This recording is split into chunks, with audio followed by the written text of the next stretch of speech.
Every week, the Payne family cuts straight to the real financial story. The one question, Bob, everyone's asking is, are we in an artificial intelligence bubble? You've been through boom and bust. What do you think? No hype, no myths. Just what actually matters to your money. Does feel very similar to what we experienced in the 90s. Where are we, though? Are we in 1995, 1997, 1999? Listen to the Pain Points of Wealth on the Red Apple Podcast Network. Sunday morning. With us today is Governor David Paterson, and one common sense guy and good friend, and he comments about our city, our state, our country, the world. Well, Governor Paterson, what are we up to this week? Well, our city is, and state and other places around the country was hit with some major snowstorms, and maybe not as much as we anticipated. But certainly Western New York is getting it, because whenever there's a snowstorm, it finds its way to Western New York. But there's so much snow and ice around, I thought that for a moment that we were living in Greenland. And of course, Greenland has been on the front page lately. Yeah, Greenland is what President Trump was fighting for about a month ago. And I had an inkling, a feeling, that he was going as far out as he did to really put the fear into our allies in Denmark and other places. But I thought all along in his back pocket what he wanted was something he could have gotten without spending a dime, which is that we would set up bases because of national security concerns, and the people of Greenland would agree to that, and the sovereignty of the area would still be held by Denmark, and all of that has kind of gone in that direction. So I think we can move on, but as late as Thursday night, some of the officials from the EU were still professing a great deal of uncertainty about what actually happened.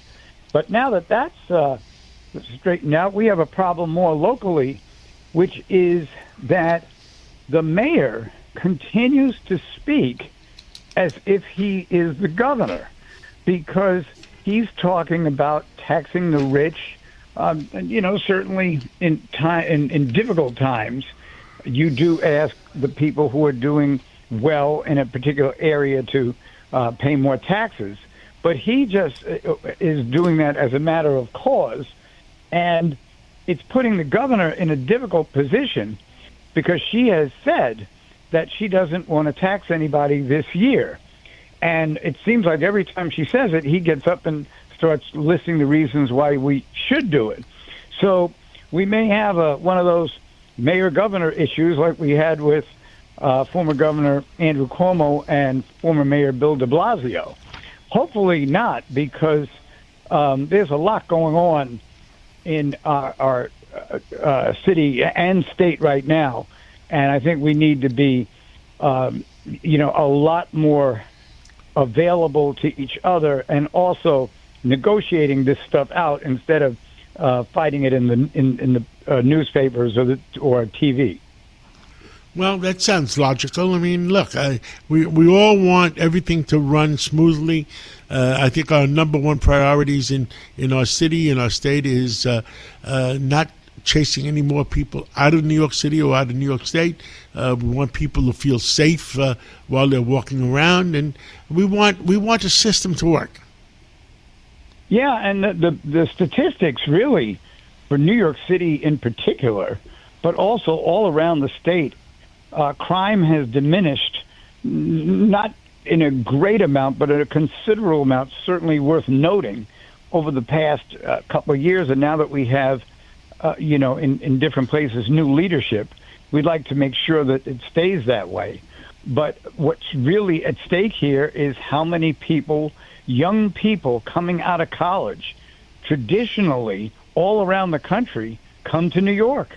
They're looking for jobs. They're looking for that dream. Well, every year, how many, you were the governor, how many kids from the other 49 states come to New York because of our great universities? How many kids come for, we have the greatest universities, we have the greatest hospitals, all come to New York. I mean, it's got to be hundreds of thousands.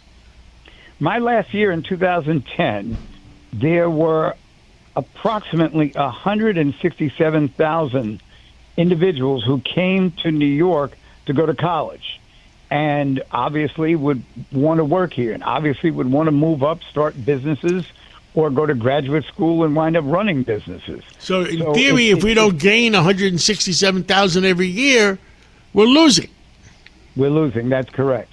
And I think that that's, an issue that, the higher officials, the mayor, the governor, and majority leader and speaker of the assembly in Albany have really got to find ways to bring back that flurry that does nothing but increase our economy and enables us to have the resources to help more people who are under siege during this period of time.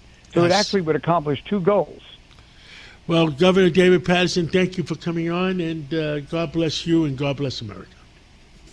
God bless you and the family, John, and everybody at WABC. Listen to this podcast now on the Red Apple Podcast Network. The Idea Gen Global Podcast with George Sifakis. I'm George Sifakis. In a world overflowing with noise, there is one forum where the world's smartest voices connect, where visionaries sit at the same table as innovators, and great minds don't just talk, they act.